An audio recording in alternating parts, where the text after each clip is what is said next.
네, 오늘은 무엇이 사는 것일까라는 제목을 가지고 말씀을 나누고자 합니다. 본문 말씀은 마태복음 6장 5절에서 13절, 25절에서 26절 이렇게 보도록 하겠습니다. 마태복음 6장 5절입니다.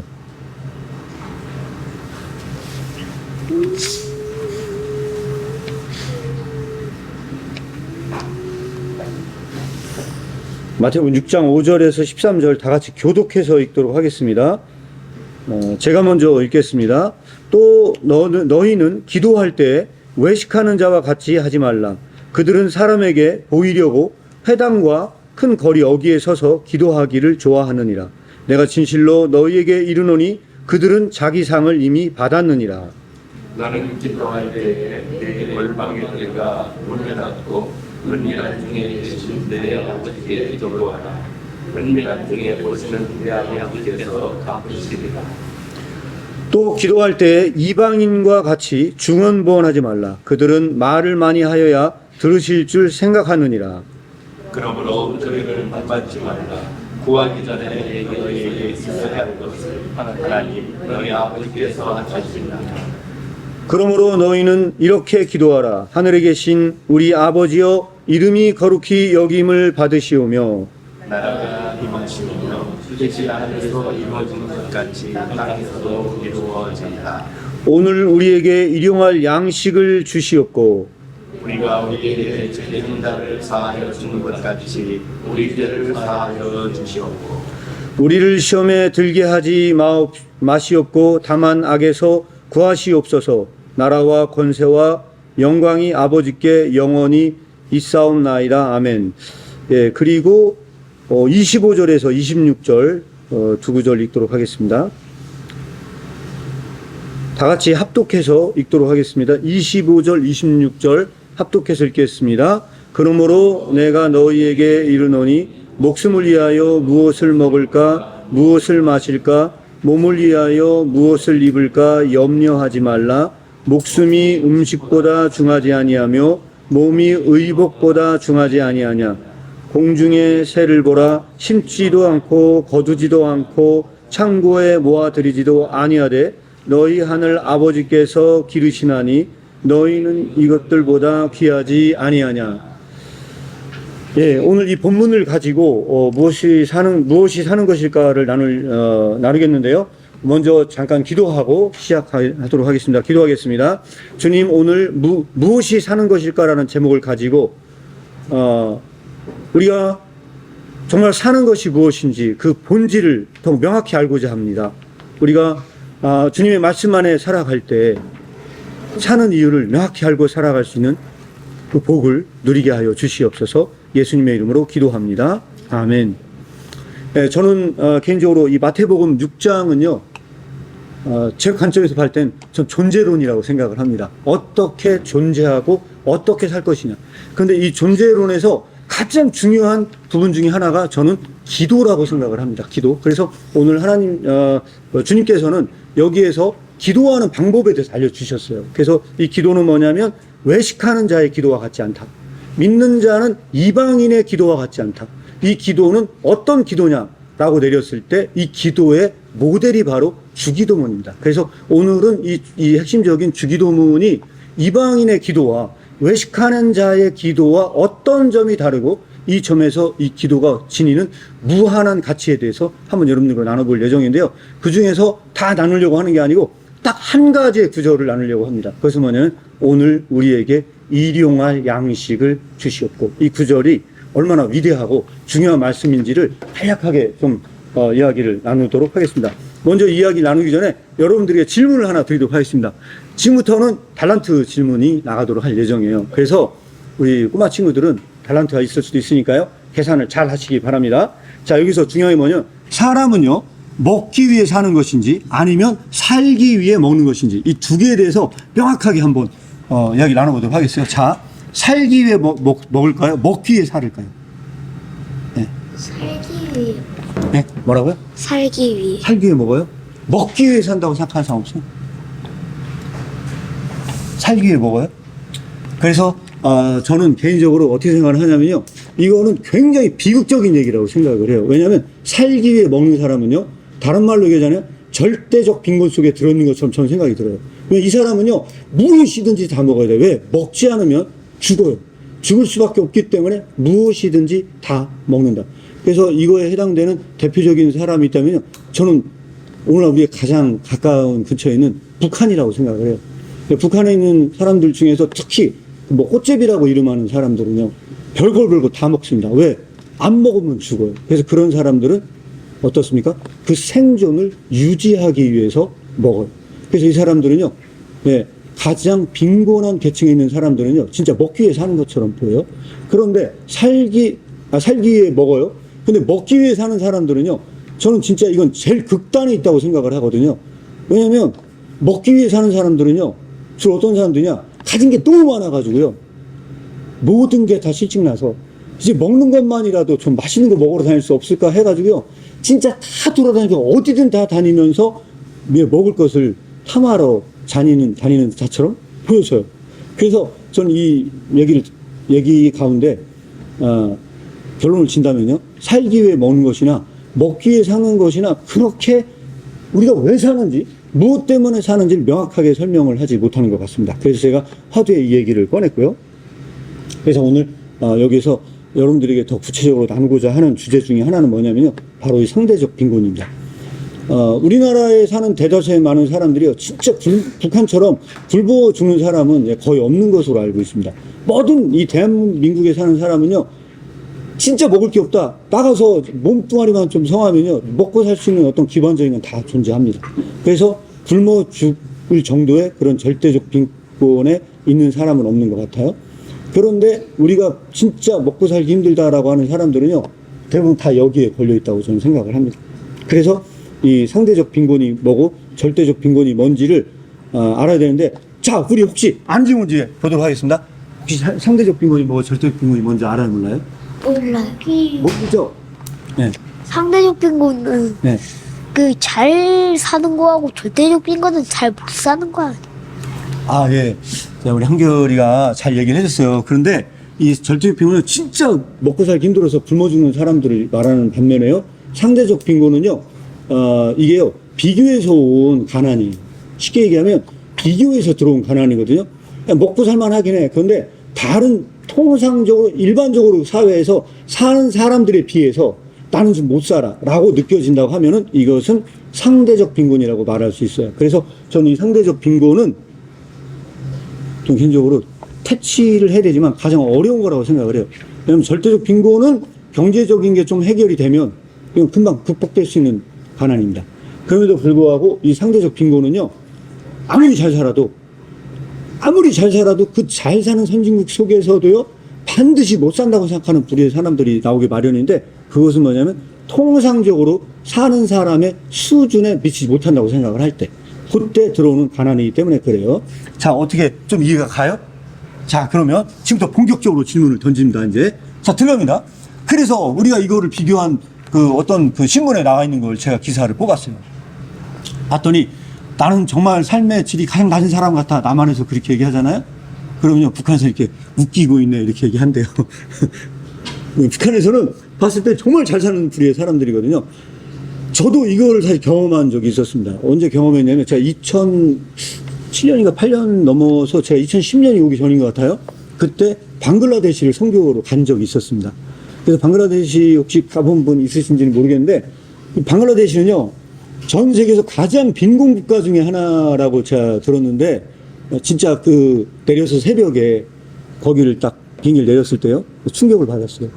새벽에 내렸는데 처음에 저희를 보고 마중 나온 사람들은요, 누구였냐면 정말로 공항에 얼마나 많은 그 노숙자들이 살고 있는지요, 다 돈 달라고. 그래서 선교사님이 제일 먼저 뭐냐면 눈 마주치지 말라고, 그리고 절대로 거치면 안 된다고 신신당부하셨어요. 그래서 아무도 준 적도 없고, 가자마자 내린 곳이 그랬는데, 저희가 가면서 준비한 것 중에 하나가 뭐냐면, 사진을 찍어서 프린트를 뽑아서 선물을 주려고 어떤 분들이 고급 카메라와 이 프린터까지 다 준비를 해서 갔습니다. 근데 상황을 몰랐던 거죠. 가는 곳마다 전기가 들어온 곳이 한 군데도 없었어요. 예, 그중 없었고 또 다카 시내에서 저희가 잠을 잤는데 이 다카 시내도 전기 공급이 원활하지 않기 때문에 항상 물을 떠놓습니다. 왜 떠놓냐면 갑자기 전기가 나갈 때가 있대요. 그러면 저기 샤워를 한참 하고 막 비누 칠하고 있는데 물이 정전이 딱 되잖아요. 물이 안 나온대요. 그래서 그때 그 물을 쓰라고 옆에다가 예, 물을 떠놓고 그 정도로 예, 그랬고요. 그리고 더 놀랬던 것 중에 하나가 뭐냐면 이제 맛있게 고기도 먹고 했거든요. 시장에 한번 가보자 시장을 갔습니다. 시장을 갔는데 그 시장에서 고기를 팔고 있는데 냉장고에 파는 고기를 하나도 없었고요. 실온에 그 더운 여름에 뭐 진짜 뭐 파리가 얼마 만에 붙었는지 그 내쫓으면서 이 고기를 팔고 있었습니다. 아, 우리가 먹는 고기가 저런 걸로 먹는 거구나. 예. 그런 데서 이렇게 있었을 때 중고등학생들이 몇 명이 갔었거든요. 그 이제 선교 여행을 다 하고 나서 물어봤어요. 그랬더니 이 중학생 친구들이 뭐라고 얘기를 하냐면요. 자기가 대한민국에 있을 때 정말로 가난하다고 생각을 했대요. 그 여기 와보니까 아, 자기가 너무 잘 사는구나 하는 거를 느꼈대요. 자, 바로 이것이 우리가 얘기하는 게 바로 이겁니다. 대한민국은 그 정도로 가난하게 사는 사람은 없어요. 그럼에도 불구하고 사실은요, 이 상대적 빈곤을 내쫓는다는 것은 거의 불가능해 보입니다. 왜냐하면 이것은 항상 비교 때문에 들어온 가난이기 때문에요. 이거는요, 특별한 정신개조 아니거든요. 이거를 정말 퇴치할 수 없을 만큼 이거는 뽑아내기 힘든 그런 가난이다. 그래서 오늘 이 부분에 대해서 어떻게 특효약이 있을 수 있는가 하는 부분을 여러분들과 나누고자 합니다. 그래서 자, 질문! 드디어 질문 들어갑니다. 바로 이겁니다. 왜 예수님은 오늘 우리가 얘기한 공중의 새를 보라고 말했을까요? 성경에는 나오잖아요. 근접한 답을 하면은 5달란트를 드리도록 할 예정입니다. 와이? 네, Y입니다. Y 시리즈의 그 Y. 네, 그게 왜란 뜻이에요, 저게. 자, 설명하신 사람 있어요. 왜 도대체 왜 새를 보라고 이야기했을까요? 말하시는 사람 있어요? 공중의 새는 여기 주부의 공중의 새는 가난하지 않다고 나와요. 가나지 않다 나와요? 네, 뭔가 지금 주보를 읽고 힌트를 얻으려고 하는 것 같아요. 왜 그런지 혹시 아세요? 왜 새를 보라고 했을까요? 응? 이유가 뭘까요? 자, 말할 수 있어요? 자, 대답하기 어려운 질문일 수 있을 것 같아요. 공중의 새를 보라고 하는 이유는 무엇이었을까요? 자, 자, 네. 지금 뭔가 좀 맞추려고 하는 것 같아요. 이한결. 나리나라는. 네.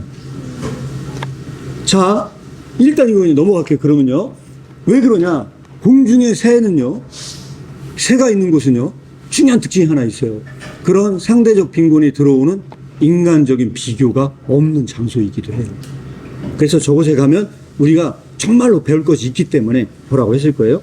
자, 그래서 오늘 여기에 더 중요한 질문을 드리도록 하겠습니다. 새는 무엇을 먹고 살까요? 열매? 네. 곤충? 네? 곤충. 네. 곤충. 곤충이요? 네. 열매. 아, 다 틀린 말은 아니거든요. 곤충을 먹고 살 수 있고 그런 게 맞긴 맞아요. 그런데 오늘 우리가 말하고자 하는 주제로 얘기한다면요, 중요한 특징이 하나 있어요. 새는 무엇을 먹고 살까요? 곤충을 먹고 살긴 맞긴 맞는데요, 영적인 의미에서 얘기하잖아요. 그러면 새는 무엇을 먹고 살까요? 열매. 네? 자, 주기도문에 나와요. 일용할 양식? 뭐라고요? 일용할 양식? 박수! 자, 그런 점에서 봤을 때, 주기도문에 나오잖아요. 우리는 일용할 양식을 달라고 기도를 하잖아요. 그런 것처럼 새도 역시 일용할 양식을 먹고 살아요. 왜 그럴까요? 새가 왜 일용할 양식을 먹고 살죠? 말할 수 있는 친구 있어요? 새가 왜 일용할 양식을 먹고 살아요? 말할 수 있어요? 왜 새가 일용할 양식을 먹고 살죠? 이유가 뭘까요? 원래 사람이 일용할 자, 힌트는 여기 있습니다. 자, 새가 일용할 양식을 먹고 사는지 한번 보도록 하겠습니다. 마태복음 6장 26절을 보니까 심지도 거두지도 않고 창고에 모아들이지도 아니하되 너희 하늘 아버지께서 기르시나니 그랬어요. 그러면 이 말씀에 의하면 새가 일용할 양식을 먹고 사는 이유가 뭐예요? 네? 일단 뭐 때문에 그래? 창고가 없어요. 창고가 없어요. 모아들이지도 않아요. 저축할 수 없어요. 새는 마치 뭐처럼 먹고 사냐면요. 이 집 거지처럼요? 거지보다 더 심각한 상태예요. 어떤 상태로 먹냐? 새는요, 만나를 먹는 것 같이 살아요. 만나는 저장할 수 있어요, 없어요? 다 상해버려요. 그래서 그날 하루를 먹고 살 수 있는 만나를 먹고 사는 것처럼. 모세가 백성들한테 먹을 수 있는 게 많은 거예요. 그 맞아요. 그래서 모세가 그랬어요. 그래서 창고에 모아드릴 수가 없어요. 그래서 그 정도로 새는 뭐를 먹고 살아요? 일용할 양식을 먹고 살아요. 일용할 양식 뜻이 일을? 맞아요. 그날 하루의 양식을 먹고 산다는 거예요. 그럼 먹게 하는 바로. 그래서 영어로는 데일리 브레드예요. 알았어요? 그날 하루의 양식을 먹고 살아요. 자, 그러면 지금부터 진짜 중요한 퀴즈가 나갑니다. 지금부터 진짜 중요한 퀴즈. 지금부터는 이제 단답형으로 맞출 수 있는 퀴즈예요. 잘 보도록 하겠습니다. 이거 한번 맞추면 그냥 5달란트씩 드리도록 하겠어요. 5달란트씩 드리도록 하겠어요. 자, 여기서 중요한 건 뭐냐면요. 자, 새와 가난한 그리스도인의 공통점이 하나 있어요. 이게 굉장히 쉬운 문제예요. 뭐가 공통점이죠? 네, 나리가 먼저 손들었어요. 일용한 양식을 박수! 맞췄어요. 날이 5달란트. 자, 한결이 5달란트, 날이 5달란트. 달란트 계산 잘해야 돼요. 알았죠? 30원, 네? 몇 달란트예요? 30달란트예요? 날이 몇 달란트예요? 20달. 20달란트. 나라 25달란트. 자, 이렇게 달란트 계산 잘해야 돼요. 공통점은요, 일용할 양식을 먹고 살아요.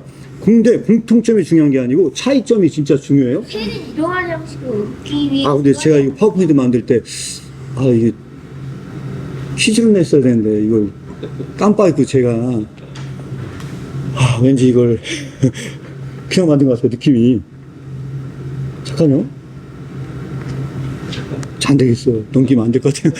자, 이대로 낼게요. 자, 네, 정답을 같이 한번 보여줬어요. 그죠? 정답을 보여줬어요. 못 봐도 되겠네. 네, 그래서 제가 보여줬는데, 자, 지금부터 이제 보도록 하겠어요. 새와 그리스도인의 차이점을 말하고 이 표를 보여주도록 하겠어요. 자, 첫 번째, 새와 그리스도인의 일용할 양식을 먹잖아요. 그런데 새와 이 크리스천의 가장 기본적인 차이점이 있어요. 새는 네. 네. 일용할 양식을 얻기 위해 기도하지 않는 반면 그리스도인은 기도한다. 네, 정답을 봤어요. 그죠? 그 나오죠? 자, 그래도 봤어요. 한결이 5달란트 드리도록 하겠어요. 자, 그래서 여기서 중요한 게 뭐냐면요. 새는 기도하지도 않지만 일용할 양식을 주는 반면, 자, 크리스천은 어때요? 기도를 해야 돼요. 그래야 일용할 양식을 얻을 수가 있어요. 두 번째는 뭐냐면요. 노동이에요. 노동. 노동인데, 새, 자, 이거는 이제 더 이상 안 될 것 같아요. 자, 그래서, 그럼 보고 넘어가도록 하겠어요. 여기다 요약을 해놨어요. 자, 한번 보도록 하겠습니다. 보니까요. 일용할 양식은 뭐냐면요. 이렇게 돼요. 새는 일을 하지 않아요. 그리고 중요한 건 뭐냐면, 이 크리스천은요. 일용할 양식을 위해 일을 해야 돼요. 그러니까 이런 점이 차이점이에요. 그리고 똑같이 일용할 양식을 먹고 사는데 차이점 뭐냐면, 새는요. 보관해야 할 창고가 존재하잖아요. 그런데 크리스천은요. 보관해야 할 창고가 존재해요. 바로 이것이 새와 크리스천이 살아가는 방식의 차이점이에요. 자, 그러면 여기서 중요한 질문 하나 던지도록 하겠어요. 중요한 질문. 이번에는 벗으로 이 질문에 대해서 결정을 내도록 하겠어요. 자, 그렇다면 누가 더 가난한가요? 자, 여기서 누가 더 가난한가요? 일단 계속 거기서 결정하도록 하겠습니다. 자, 새가 더 가난하다 손 들어보세요. 자, 크리스찬이 더 가난하다 하면 손 들어보세요. 네. 네, 지금 듣는 분도 있고 안 듣는 분도 있는데 지금 이거 여기까지만 딱 보고 나면은 우리는 어떤 결론에 도달하게 되느냐? 이것은 크리스천이 훨씬 더 가난한 것처럼 보여요. 새는요, 일도 안 하고 먹고 살아요. 그리고 일에 대한 아이디어조차 없어요. 새가 하는 모든 활동은 그가 아무리 많은 먹이를 물어간다 하더라도 그것은 새에게서는 일이 아니에요. 왜? 새는 일에 대한 개념조차 존재하지 않습니다. 이것이 바로 얘기입니다. 그래서 대다수의 많은 사람들은 지금까지 이야기를 들고 나면요, 어떤 결론에 도달하냐? 이 크리스천이 훨씬 더 가난하다고 결론에 도달을 합니다. 그런데 오늘 여러분들에게 제가 이 메시지를 띄운 이유는 그것이 아니고 진짜 가난한 건 그리스도인이 아니라는 것. 아무리 이 절대적 빈곤 가운데 있는 크리스천도 절대 가난하지 않고 부하다라고 하는 걸 여러분들에게 말씀을 드리고자 이 말씀을 여러분들에게 꺼내드렸습니다. 그렇다면 어떻게 크리스천이 구할 수 있는가, 이거에 대해서 한번 생각을 해볼 필요가 있을 것 같아요. 그렇죠? 그래서 이 차이점을요, 다시 한번 비교해서 여러분들에게 드려야 되는데, 이 표도, 제가 이거, 또 이게 정답이 그냥 나올 것 같아요. 그래가지고서, 저 말로만 할 거예요. 말로만 할 건데, 어떤 부분이냐면, 새와 크리스천의 차이예요. 자, 어떤 차이가 있냐? 우린 이 차이를요, 조금 더 구체적으로 살펴볼 필요가 있어요. 자, 어떤 필요가 있냐? 자, 여러분 질문 드립니다. 어떤 질문을 드리냐? 새와 크리스천이 일용할 양식을 먹는 거 공통점이거든요. 근데 새는 기도를 안 하고도 얻어요. 크리스천은 어떻게 해요? 기도를 해요. 그런데 더 본질적인 차이가 있어요. 뭐가 있을까요? 이 기도에 대해서. 그래서 오늘 여기서 우리는 기도를 강조할 수밖에 없어요. 뭐가 있을까요? 자, 여기서 뭐가 있을까요? 혹시 대답하신 사람 있어요? 없어요? 자, 중요한 게 있어요. 힌트. 자, 힌트 나갑니다. 어떤 힌트냐? 새는요, 가난에 대해서 알아요? 몰라요? 모르죠? 새는요, 가난에 대해서 무지해요. 그래서 사람들한테 가서 물어봐요. 일반 사람들이 가서 새가 가난합니까? 물어보잖아요. 아무도 대다수의 많은 사람들이 새가 가난하다고 말할 사람은 없을 것 같아요. 왜 그러냐? 새는 아무리 일용할 양식을 먹더라도 가난에 대해서 무지하기 때문에, 가난에 대한 지식이 없기 때문에 새는 가난하지 않아요. 그러면 크리스천은 어떨까요? 왜 기도해야 되는 이유가 여기 있어요? 말할 수 있는 사람. 여기서 새와 크리스천의 가장 중요한 차이가 있어요. 10달란트 드릴 수 있어요. 이걸 말하면.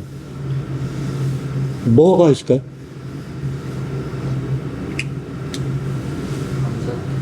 예? 아, 예, 굉장히 중요한 말씀 해주셨습니다. 맞습니다. 새는 감사를 몰라요. 그런데 크리스천은 감사를 할 줄 압니다. 굉장히 중요한 차이예요. 또 뭐가 있을까요? 말할 수 있는 사람 없어요? 자, 그럼 일단 공개하고 출발하겠습니다. 이번에도 그냥 공개하고 출발할게요. 자, 한번 보도록 하겠습니다. 일용할 양식, 기도하지 않습니다. 새는 아무것도 하지 않아요. 근데 하나님께서 먹여주세요. 그리스도인은 일용할 양식을 위해 기도하고, 기도함으로써 이 염려를 떨쳐버려요. 이 가난에 대한 염려를 떨쳐버려요. 그래서 내일의 염려에 대해서 새는 몰라. 무지해요. 그런데 크리스천은 어떻습니까? 기도함으로써 염려에 대해서 무지해요. 그래서 여기서 크리스천이 가장 중요한 게 뭐냐? 그래서 기도입니다. 기도할 때 그는 기도함으로써 이 염려를 떨쳐낼 수 있어요. 두 번째는 뭐냐면 은인, 이제 말할 수 있는 세 번째는 은인인데요. 은인에 대해서 무지해요. 누가 줬는지를 몰라, 새는요. 그래서 준 자가 누군지 모르기 때문에 감사를 몰라요. 그런데 기도할 때 크리스천은요, 은인을 알고 감사를 잊지 않아요. 감사를 잊지 않아요. 그래서 얻는 방법. 그러면 이제 일용할 양식을 어떻게 얻느냐? 이 새나 모험가는요, 자신이 그 양식을 찾는 곳에서 얻어요.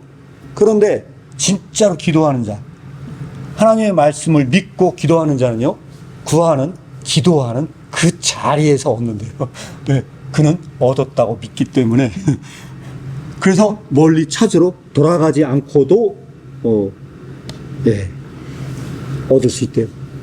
자, 그러면 여기까지 여러분들이 말씀을 드렸을 때, 아까 방금 전에 여러분들이 어떻게 생각을 했습니까? 새와 크리스천 중에 누가 더 가난한가에 대해서 아까 크리스천이 더 가난하다고 이렇게 하셨던 분들, 여기까지 우리가 나눴는데 다시 한번 여러분들에게 질문을 드리도록 하겠습니다. 자, 여러분들은 새가 더 가난하다고 생각하세요? 크리스천이 더 가난하다고 생각하세요? 자, 네? 새가 가난한 것 같아요? 새는 가난하지만 가난에 대해서 무지하잖아요. 근데 그 새를 가난하다고 말할 수 있을까요? 어떻게 생각해요? 아니 그리스도는 네, 네. 세도가 아니라 그래도 우리는 그래도 것으로 결정해 보도록 하겠습니다. 지금 우리가 여기까지 나눴는데 여러분들 중에서 새가 더 가난하다는 손 들어보세요. 새가 더 가난하다. 자, 의견을 좀 바뀌는 분도 있어요. 자, 그럼 크리스천이 더 가난하다. 그래도 크리스천이 더 가난하다. 손 들어보세요. 네, 손 들었던 분들 크리스천이 더 가난해? 네, 왜요? 네. 목사님 말 들어보니까 네, 크리스천이 더 가난. 더 가난한 것 같아요. 그래도? 네. 자, 나라는 다른 의견을 냈어요. 자, 이 진행하는 제 번의로 나라 열심히 참여했기 때문에 5달란트 드리도록 하겠습니다. 야, 열심히 잘 참여했어요. 예, 그래도 크리스천이 더 가난하다고 그랬어요. 자, 이런 나라와 같은 사람을 위해서 제가 다음을 하나 더 준비했어요. 그것은 뭐냐면 오늘 중요한 핵심 질문으로 넘어왔어요. 이 핵심 질문은 뭐냐면 일용할 양식에 덤으로 생긴 넉넉함이 크리스천에게 있대요. 자, 여기서 중요한 건 뭐냐면 일용할 양식에 대해서 얘기했어요. 새는요 이게 누구한테 온지도 몰라. 그래서 은인도 몰라. 그래서 그 은인을 망각하는 삶을 살아. 근데 크리스천은요 이게 누구한테 왔는지 날마다 감사하는 일을 잊지 않아요. 그럼에도 불구하고 그는 절대적 빈곤이나 상대적 빈곤 가운데 있을 수도 있어요. 그럼에도 불구하고 그는 그 염려를 떨쳐버리기 위해서 날마다 그 기도하는 일을 게을리하잖아요. 그 가운데 그는 준자가 누구인지를 잊지 않는 삶을 살아요. 그럼에도 불구하고 여기에서 이 일용할 양식에 덤으로 생긴 이 넉넉함이 존재한다는 거예요. 이거를 말할 수 있는 사람에게 10달란트를 드리도록 하겠습니다. 이 넉넉함이란 무엇일까요? 말할 수 있는 사람. 예수님이 주신 예. 양식? 예수님이 주신 양식. 일단 잘했어요. 박수! 박수 부탁드려요. 이거보다, 물론 이것도 틀릴만 하는데 여기 더 중요한 게 하나 있어요. 뭘까요? 어떤 넉넉함이 여기 존재하고 있을까요? 말할 수 있는 사람. 예, 오늘 질문이 너무 어려워서 예, 맞추기가 어려워요. 이 넉넉함이 뭐냐?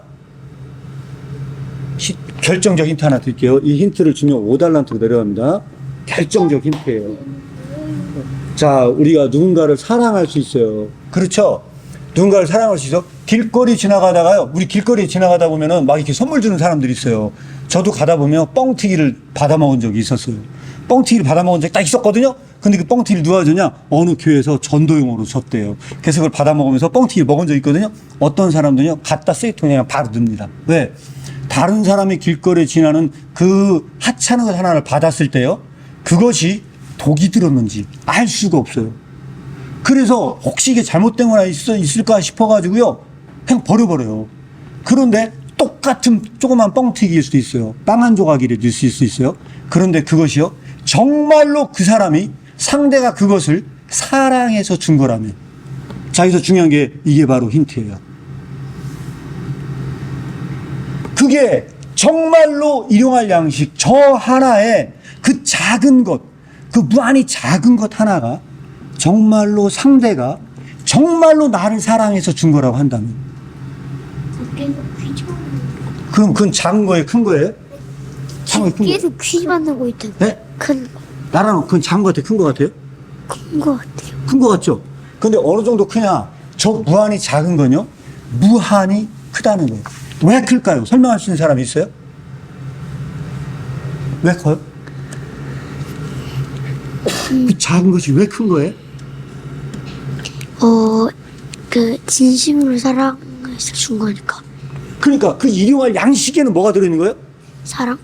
박수. 바로 그거예요. 그 일용할 양식에는 진정한 사랑이 들어있다고 믿기 때문에, 그래서 절대적 빈곤 가운데 있는 그 가난한 크리스천이 일용할 양식을 먹으면서 날마다 그 감사함을 잊지 않을 때, 그는 하나님께서 나를 사랑해서 그걸 줬다고 믿어요. 그때 그의 믿음은 더욱더 증가해요. 이것이 바로 가난한 크리스천이 일용할 양식을 먹고도 살아가는 방식입니다. 그게 바로, 그래서 이 얘기가 나온 거예요. 아무리 작은 빵 한 조각이더라도, 여기 써놨습니다. 아무리 초라한 선물일지라도, 겨우 빵 한 조각이더라도 그것이 사랑하는 사람으로부터 온 것이라면 얼마나 무한한 가치를 지닙니다. 네, 바로 이것이 오늘 우리가 나누고자 했던 중요한 주제 중에 하나고요. 여기에서 우리는 뭘 할 수 있느냐? 자, 질문 들어갑니다. 새는 살기 위해 먹고 이방인은 먹기 위해 삽니다. 이것은 사는 것일까요? 그래서 우리가 이거를 한번 생각할 필요가 있을 것 같아요. 새는 살기 위해 먹어요. 그러면 이 새는 절대적 빈곤 속에 있는 것 같아요.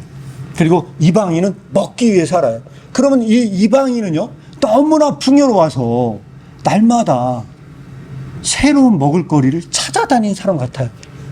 어떻습니까?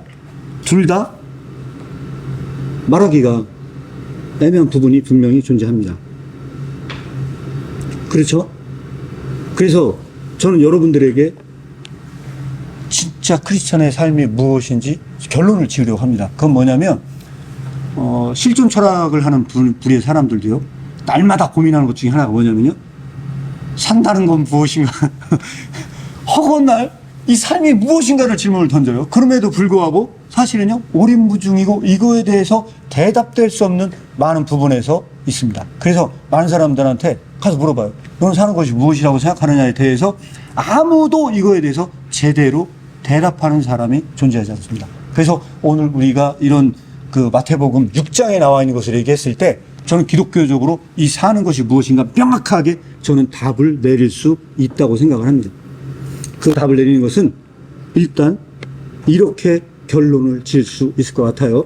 아직 결론은 아니지만 우리 힌트를 새해를 통해서 얻을 수 있다. 그래서 오늘 이 일용할 양식과 연관지어서 새해를 살펴보려고 하는 이유 중에 하나는 말, 바로 이겁니다. 이거. 우리 무슨 생각해보냐, 지금까지 논의를 봤을 때 기도가 감사가 없는 새는 엄청나게 가난하다는 것입니다. 은인을 망각하는 새의 삶, 그것은 굉장히 가난하다는 거예요. 생명의 은인을 위해 존재하지 않는 그 삶, 과연 이것은 풍요로울 수 있는가에 대해서 우리는 부정적으로 대답될 수밖에 없다. 결국은 이 새가 가난하지만 가난하지 않다고 이야기를 했지만, 이 새가요, 누구 옆에 놓으면 가난해지냐? 새를 누구 옆에 놓으면 새가 가난해지는 걸까요? 이방인? 누구요? 그리스도. 박수! 딸이가 맞췄어요. 이 새를요, 크리스천 옆에 갖다 놓고 비교를 하잖아요? 그러면 한없이 가난해져요. 왜냐하면 아무리 가난을 모르고 사는 무지한 새조차도 하나님께 날마다 감사를 드리고 있는 이 가난한 크리스천에 의하면 한없이 가난하기 때문에, 그의 가난은, 새의 가난은 그러면 어디로부터 왔습니까? 기도와 감사가 없는 새의 삶은, 그 은인을 망각하는 그 삶은 한없이 가난하다. 그래서 이 존재론의 철학자 하이데거가 말한 비판이 하나 있어요. 그 비판이 뭐냐면요, 존재 망각에 빠졌대요. 대다수의 많은 사람들이 존재 망각에 빠졌대요. 이게 바로 하이데거가 말하는 비판이에요. 근데 이거를 기독교적으로 이야기를 하잖아요. 그러면 뭘로 말할 수 있냐? 사람은 존재 망각에 빠진 게 아니고 은인을 망각하는 삶에 빠진 거예요.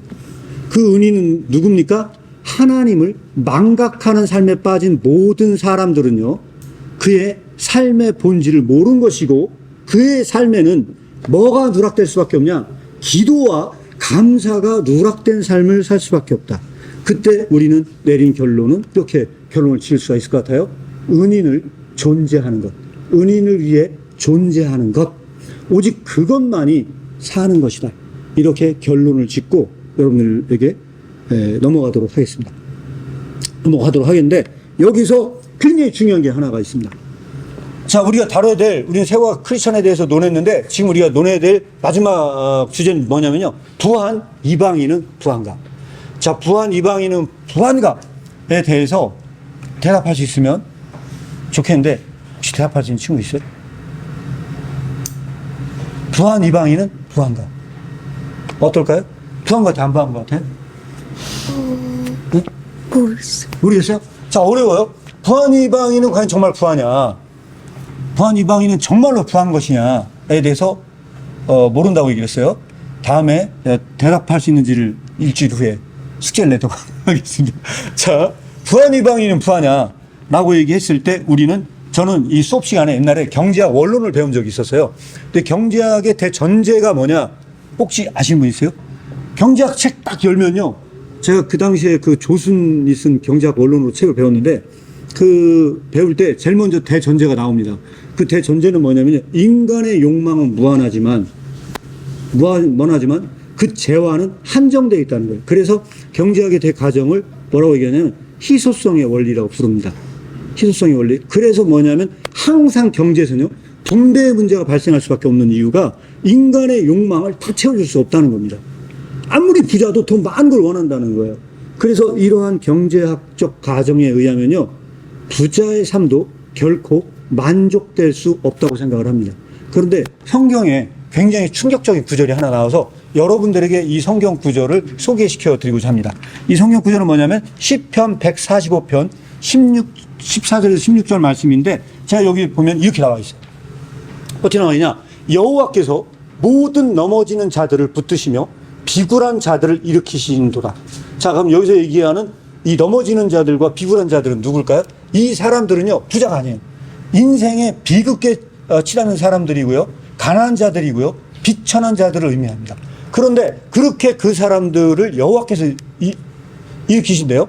모든 사람들의 눈이 주를 앙망하오니 주는 때를 따라 그들에게 먹을 것을 주시는.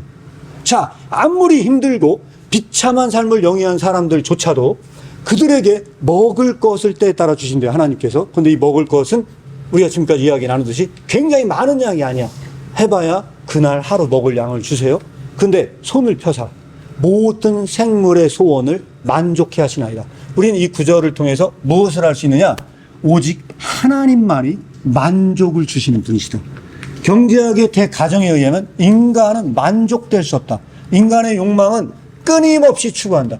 따라서 인간은 만족될 수 없다. 그럼에도 불구하고 하나님께서 누구에게 만족을 주시느냐? 마치 이런 절대적 빈곤 가운데 있는 사람 같은 크리스천에게, 그 일용할 양식을 먹고 살 수밖에 없는 자에게 만족을 주신대요. 바로 이것이 기적입니다. 저는 이것이 기적이라고 생각해요. 어떤 사람은 수도 없이 많은 재산을 가지고 있음에도 불구하고 만족될 수 없는 삶을 살아가는 반면, 크리스천은요, 누가 봐도 비참한 상황에 있음에도 불구하고 그가 만족한 삶을 살아갑니다. 저는 그 대표적인 사람이 누구라고 생각하냐? 저 오지에 선교하고 있는 선교사님들, 저는 대표적인 부류의 사람들이라고 생각을 합니다. 그분들이 정말로 대단한 물질을 추구했으면 설마 거기에 나가겠습니까? 그럼에도 불구하고 뭐라고 얘기하냐면요, 얼마 전에 제가 그 설문조사한 걸 본 적이 있었어요. 그 설문조사는 뭐냐면 직업 만족도 가장 높은 게 뭔가를 조사한 거였어요. 제 기억으로는 그게 뭐였냐면 1등이 판사였던 걸로 기억하고 있어요. 판사는 직업 만족도가 높대요. 두 번째가 혹시 뭔지 아세요? 두 번째 직업 만족도가 높은 게요, 도선사였대요. 도선사. 백길 안내하는 사람, 돈도 많이 벌고 해서 아주 직업 만족도가 좋다는 거예요. 근데 3등이 충격적인 얘기가 하나 있는데요. 이 3등이 뭐냐면요, 목회자래요. 종교인들, 이런 사람들이 직업 만족도가 높대요. 그런데 1, 2위는 그럴만해요. 근데 3등은 좀 사실은 좀 애매하거든요. 왜냐면요, 대다수가 다 사실 좀 어렵거든요. 어려움에도 불구하고 왜 직업 만족도가 높냐? 그 고난을 사명으로 알아요. 그래서 가기 때문에 저는 개인적으로 이게 직업 만족도가 높다고 생각을 해요. 그래서 이게 이제 이 만족을 주시는 분이 누구냐? 바로 이 하나님께서 이 만족을 주신다.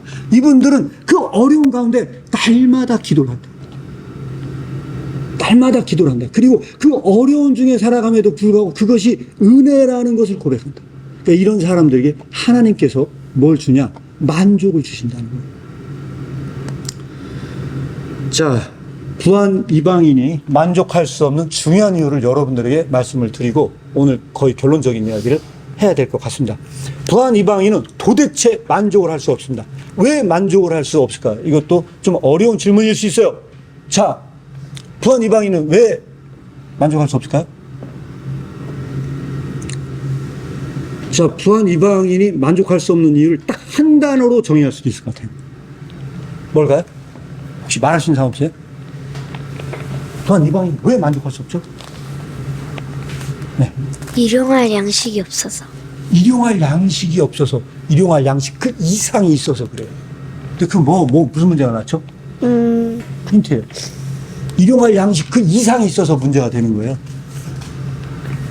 그 뭐가 문제일까요?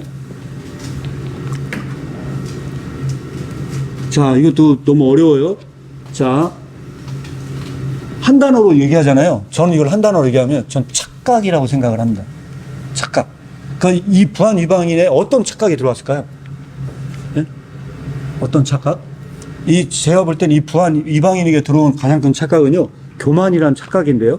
이 부한 이방인의 특징을 이렇게 설명할 수 있을 것 같아요. 자, 한 단어로 설명하면, 이렇게 한 문장으로 설명 이겁니다. 평생 먹을 것을 한 번에 받습니다. 부한 이방인은요, 자기가 평생 버려야 될 걸요, 그냥 좀 비유적으로 얘기하자면요, 가난한 크리스천은요, 해마다 일용할 양식에 의존하며 살아가면서 준 자를 잊지 않고 그 은혜를 기억하는 삶을 살아요. 근데 부한 이방인은요, 저거를요, 평생 버릴 걸 땡겨서요, 한 방에 딱 받아요, 한 방에. 그래서 나중에 정년 퇴직하고 나면은, 예, 퇴직금을, 이게 뭐죠? 연금을 한 번에 받을 거냐, 나눠 받을 거냐 할 때, 한 방에 받아요, 한 방에.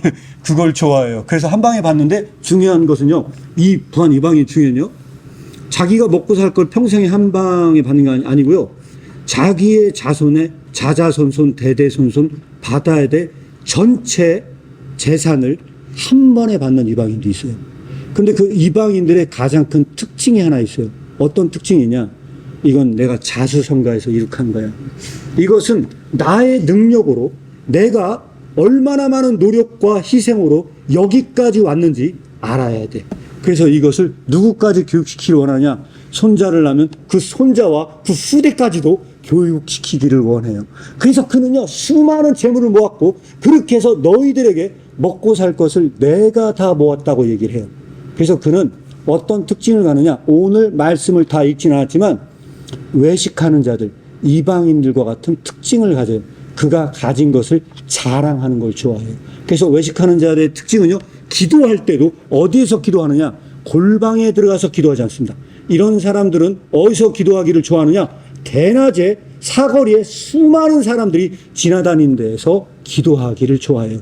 그래서 이런 평생에 한 방을 먹은, 한 방에 모든 것을 받은 이방인은요, 자랑질을 좋아해요. 그 모든 것을 자신의 능력으로 했다고 착각을 해요. 그런 방식으로 부한 이방인은 은인을 망각해요. 이게 누구에서 왔는지를 몰라. 그래서 그의 상태가 누구와 같아졌냐? 새와 같아져요. 새는 은인을 몰라. 무지해. 그런데 이 부한 이방인은요, 가장 큰 특징이 뭐냐면 이 은인이 누군지 알 수 있는 능력이 있어. 그럼에도 불구하고 그의 재물에 가려져 결국은 은인을 망각하는 삶을 살아요. 질문을 드리도록 하겠습니다. 새와 가난한 크리스천과 부한 이방인 중에서 누가 가장 가난할까요? 저는 여러분들에게 질문을 드립니다. 자, 새가 가난하다 손 들었어. 새가 가난하다. 새가 가장 가난하다. 자, 크리스천이 가장 가난하다 손 들어보세요. 자, 부한 이방인이 가장 가난하다 손 들어보세요. 대단하시고 의견이 다 막혔어요. 옛날에는 막 부한 이방인이 가장 부하다고 생각을 했는데, 갑자기 오늘 생각이 다 바뀌어서 이 부한 이방인이 가장 가난한 자로 지금 전락하는 놀라운 일이 지금 벌어졌습니다. 예. 그래서 여기서 우리는 아까 그 결론을 친 거예요. 바로 이것이 존재 망각과 하나님 망각입니다.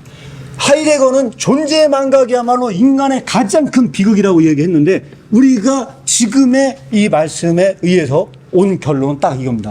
하나님 망각이 인간의 삶을 얼마나 비참하게 만드는지. 왜? 이 하나님을 망각할 때 그는 그의 삶에 뭐가 올 수 없냐? 만족을 주는 분이 누구십니까?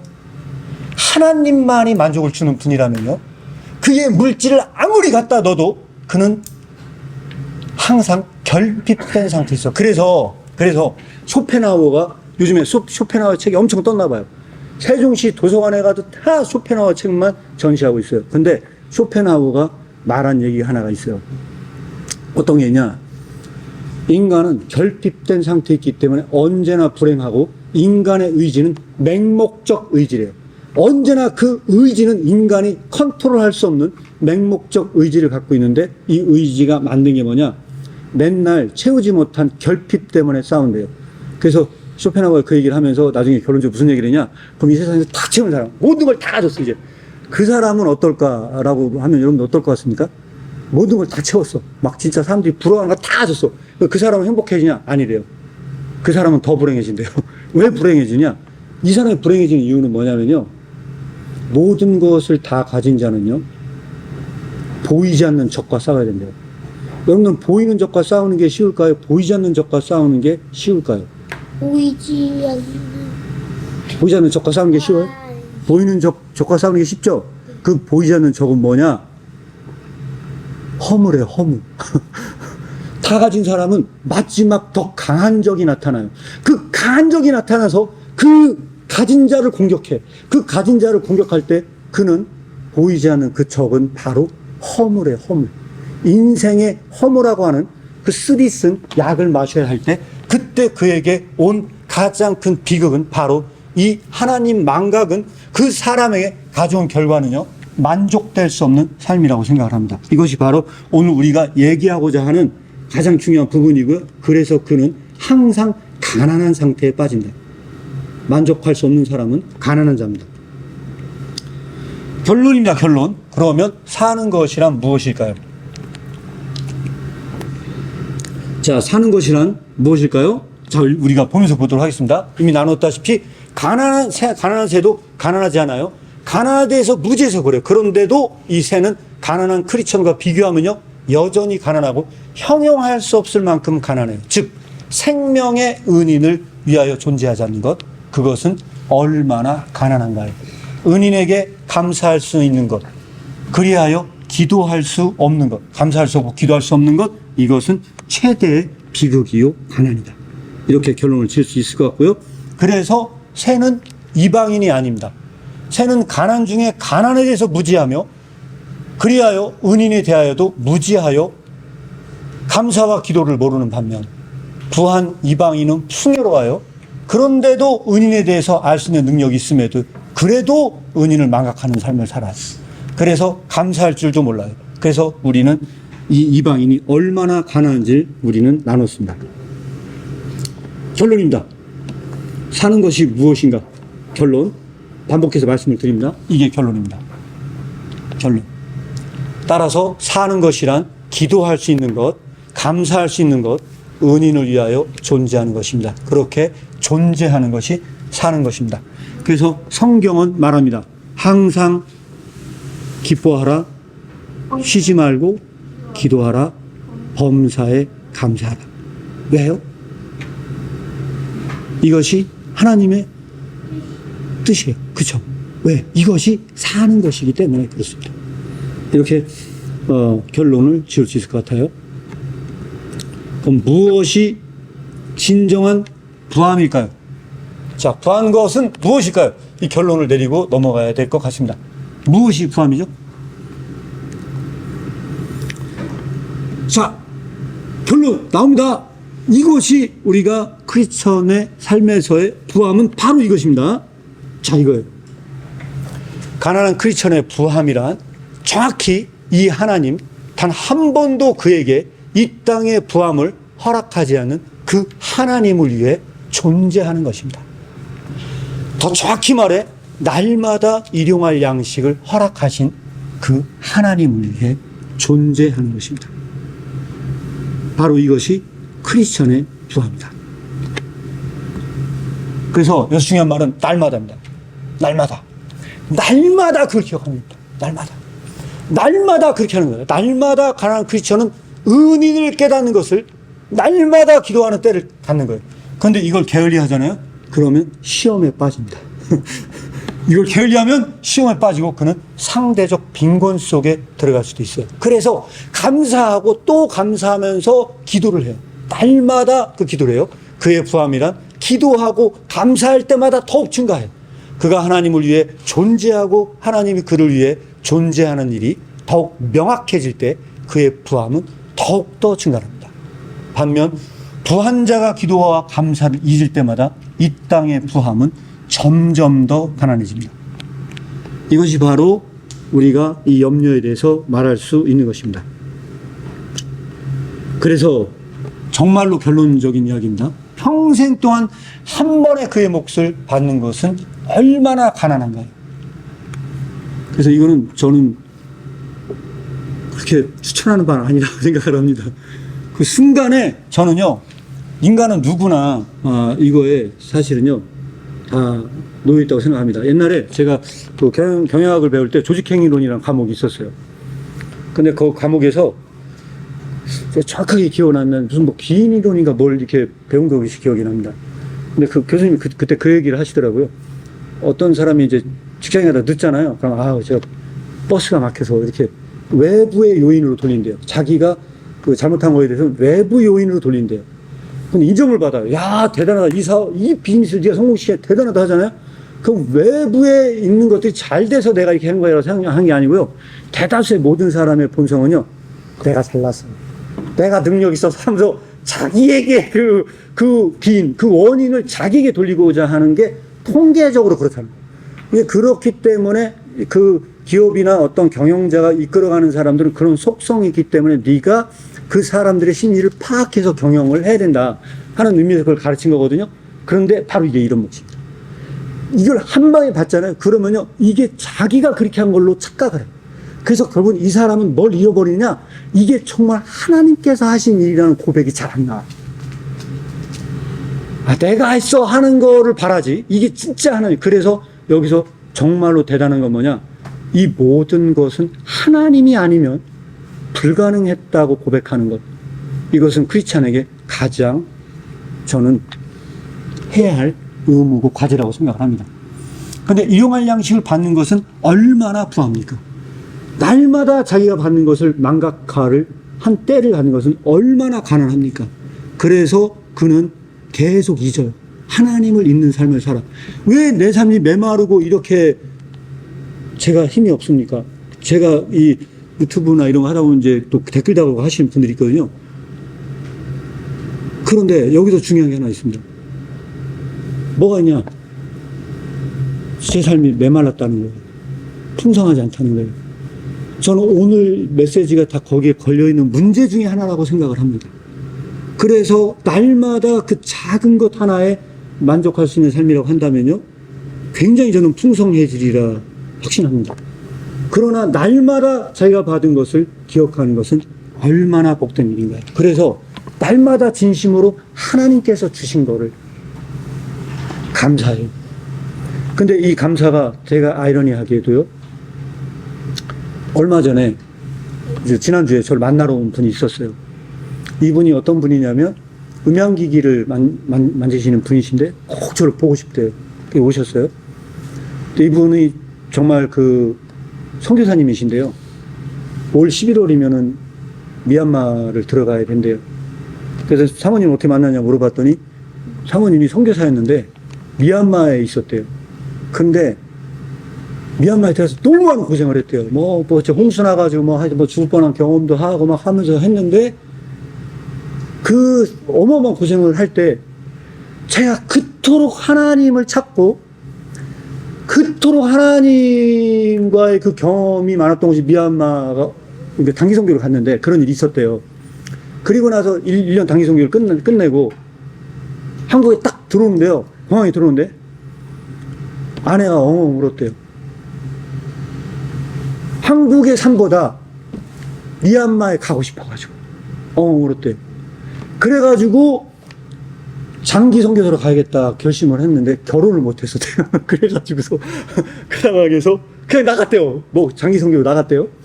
나갔는데 이제 본인은 이제 그 상황에서 단기 선교로 다 미얀마에 갔는데 선교사님 누구 여기 한민인데 만나보라고 해서 이제 아내를 만나게 됐대요. 그래서 이제 무슨 얘기를 하냐, 미얀마가 정말 못 산대요. 만났는데 그 아내의 간증이 그렇대요. 그럼에도 불구하고 그렇게 하나님과의 동행하는 삶을 산 것이 거기밖에 없어서 그게 뭘 이끌었냐, 미얀마에 가도록 이끌었대요. 그래서 그 장기 선교사로 헌신을 하고 올 11월에 5년 미얀마에 들어가서 살기로 결심을 하고 준비 중에 있대요. 그래가지고 거기에 뭘 하느냐, 미얀마는 놓고 이제 봄 선교를 못하는 나라 중에 하나랍니다. 그래서 야구선수 이만수 아시는지 모르겠는데 그 야구선수 이만수 그분이 크리스천이래요. 그래서 지금 그 미얀마 국립대학하고 그 협력으로 해가지고요. 야구단을 거기다가 하기로 했는데 같이 동참해가지고, 예, 직업선교로 야구단, 야구를 그렇게 좋아한대요. 그래가지고서 이제 갔다 온다고 하면서 이야기를 한 적이 있었습니다. 저는 바로 그런 부류의 사람들이, 예, 정말로 그 마음의 풍요가 있다고 생각을 하고요. 그런 마음의 풍요가 여기 앉아 계신 모든 분들이 그 상황을 떠나서 하나님께서 주시는 그 풍요가 날마다 임하기를 축복합니다. 오늘은 여기까지 마무리하도록 하겠습니다.